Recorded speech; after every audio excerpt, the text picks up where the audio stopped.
Bukan hanya tindakan BNN mengirim Raffi ke tempat rehabilitasi Lido yang membuat Hotma Sitompul meradang dan geram. Meski Raffi menolak menandatangani berita acara pembantaran, toh nyatanya BNN tetap menempatkan Raffi di Lido. Tapi yang terasa ganjil buat Hotma, pemindahan itu dibumbui pernyataan yang menyakitkan dari pihak BNN. Dikatakan ada riwayat kesehatan jiwa Raffi yang terganggu. Bak disambar petir, Hotma pun menangkis pernyataan itu.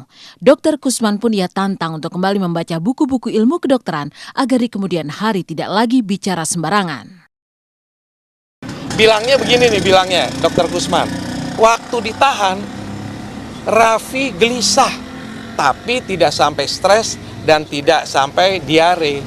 Saya mau tanya, siapa orang dimasukin tahanan tidak gelisah?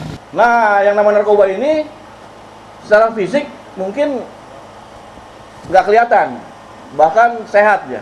Tapi secara psikis artinya status kesehatan mentalnya itu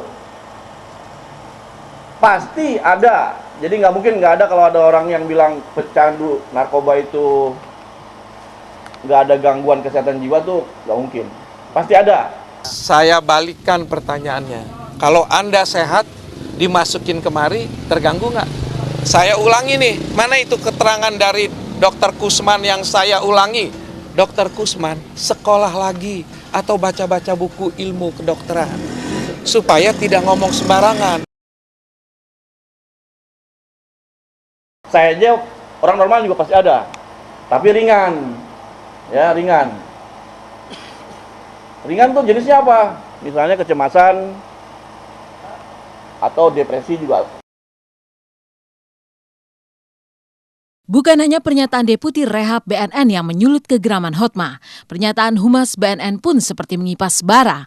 Dikatakan bahwa hasil pemeriksaan lanjutan oleh BNN ditemukan adanya riwayat gangguan mental pada diri Raffi. Tak hanya Hotma yang geram dan meminta Humas dan Deputi Rehabilitas BNN membuktikan ucapannya. Sahabat-sahabat Raffi pun tak kalah terkejut.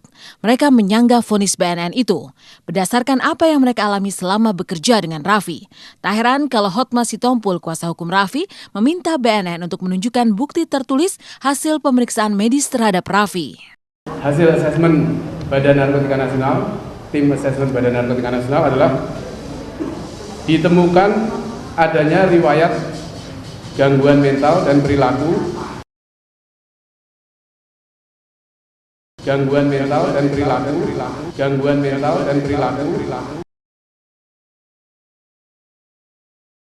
akibat penggunaan zat psikoaktif khususnya jenis stimulansia. Oleh karena itu, tim asesmen menyarankan untuk dilaksanakan rehabilitasi medis dan rehabilitasi sosial. Medical record, BAP, hasilnya katanya punya riwayat gangguan mental. Apa ini sumirat? Buka-buka ini depan umum. Katanya mau berantem di pengadilan. Ngapain dia buka-buka ini?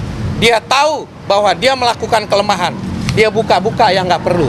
Mau cari public opinion building bahwa Raffi penggoda, Raffi pecandu. Saya jelaskan, Raffi bersih. Asesmen sudah ditolak. Saya sudah bilang undang-undang tidak bisa. Anda boleh di asesmen kalau tidak mau. Boleh nggak Anda di asesmen kalau saudara tidak mau? Nanti saya usul sama BNN di sini. Asesmen nih semua. Mau? Yang dijadikan landasan juga PP yang katanya... PP itu untuk pecandu. Tanyakan sama dia.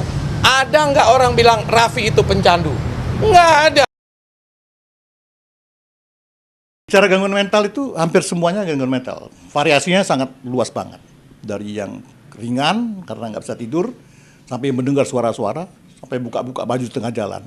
Kalau soal gangguan mental, ya saya sebagai temannya Raffi yang cukup dekat ya, saya boleh guarantee so far sejauh ini tidak pernah menunjukkan sikap-sikap yang Raffi kayak gangguan mental. Malah kalau saya ngelihatnya Raffi itu orangnya pintar sekali menutupi keadaan. Artinya dia tuh kalaupun dia sedih, dia pun kesel apa segala macam, orangnya nggak ekspresif ditunjukin ke orang. Malah kadang-kadang dia menyimpan buat dirinya sendiri. Kalau aku sih sebenarnya gini, selama aku kenal sama Raffi, kerja bareng, berteman sama-sama ya, kalau menurut aku Raffi adalah orang yang baik-baik aja, yang sayang banget sama teman-temannya, sama keluarganya. Jadi aku nggak tahu kalau soal itu. Tahu saya dia nggak ada gangguan, sehat-sehat aja deh. Nggak gila kan dia. Kalau dia gangguan mental, dia nggak menghasilkan Dia nggak bisa kerja. banyak uang ya, dia nggak punya uang banyak ya gitu. Buat. Nggak mungkin lah gitu loh kalau Raffi sampai mendapatkan yang namanya gangguan mental. Ya insya Allah mudah-mudahan enggak lah, ya kan. Enggak lah, nggak mungkin itu terjadi lah, jangan sampai gitu loh ya. Bukan hanya kuasa hukum yang geram, keluarga Raffi juga tidak terima. Mudi Pagau, tante Raffi, menganggap orang yang menyebutkan Raffi memiliki riwayat gangguan jiwa tak ubahnya menari-nari di atas penderitaan orang lain. Ya makanya itu tante bilang jangan senang di atas penderitaan orang lah, gitu ya. Jangan senang di atas penderitaan. Pokoknya Raffi sehat lah, jangan senang di atas penderitaan orang lah. Gitu loh. Nggak komen ya, karena emang saya nggak tahu kalau hal-hal seperti itu. Kalau saya sih yang pasti saya mengenal dia cukup baik, saya tahu dia orangnya ramah dan dia orang pekerja keras yang karirnya bagus. Ya mudah-mudahan sih dia bisa melewati ini semua dengan baik, gitu aja. Kalau masalah ketergantungan obat-obatan saya rasa sih enggak ya nggak sampai segitunya ya kayaknya ya. Karena kan kita ngelihat dari keseharian dia setiap hari syuting, terus setiap dia syuting juga dia konsentrasinya juga ada gitu. Kalau misalnya dia ada gangguan mental, ada gangguan hal-hal kejiwaan yang lain, pada saat dia syuting pasti dia nggak akan konsen untuk diberikan skrip ya. Dia profesional lah gitu loh, dalam menjalankan pekerjaannya masih profesional dan menurut saya sih masih wajar gitu loh. Maksudnya nggak ada hal-hal yang membuat mas pemirsa juga, saya juga suka nonton kan, nggak pernah terbesit bahwa Raffi itu kayaknya agak aneh nih orang, bagaimana kayak enggak gitu loh. Kayaknya sih menurut saya nggak perlu ya seperti itu gitu. Gantung ya pemeriksaannya, kan pastinya dokter juga memeriksa, udah gitu pihak-pihak terkait juga memeriksa apakah memang dia ini ada masalah kejiwaan, apakah ada masalah ketergantungan, kecanduan, kan itu semuanya harus ada hasilnya.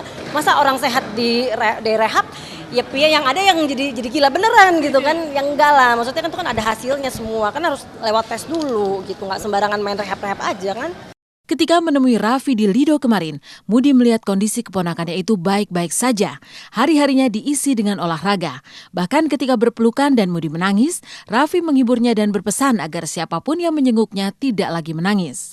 Maka ia dengan keras menentang pernyataan Raffi memiliki riwayat gangguan jiwa berdasarkan apa yang dialaminya selama bersama keponakannya itu. Raffi anaknya tidak pernah mengeluh. Malah kita yang dihibur sama dia terbalik. Malah tante nangis tidak boleh nangis. Dia pesen tidak boleh ada saudara-saudara Raffi kalau mau besok yang nangis, itu aja pesan dari dia. Paling olahraga. Baguslah kalau olahraga ya kan.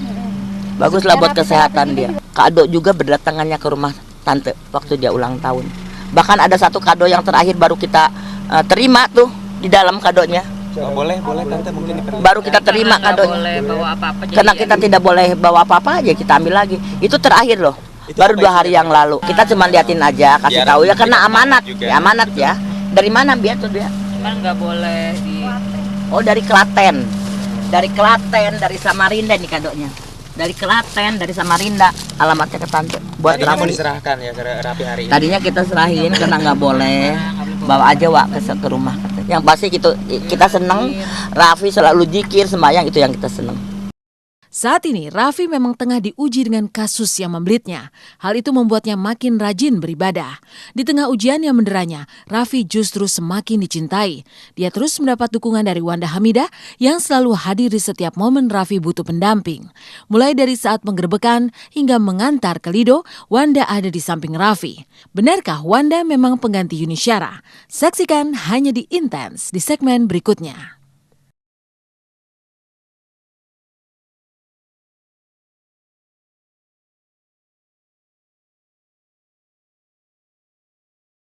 Raffi Ahmad yang sedang diuji malah makin dicintai. Bagaimana tidak, Raffi terus mendapatkan dukungan dari Wanda Hamidah. Di semua momen Raffi yang membutuhkan pendamping, Wanda selalu hadir.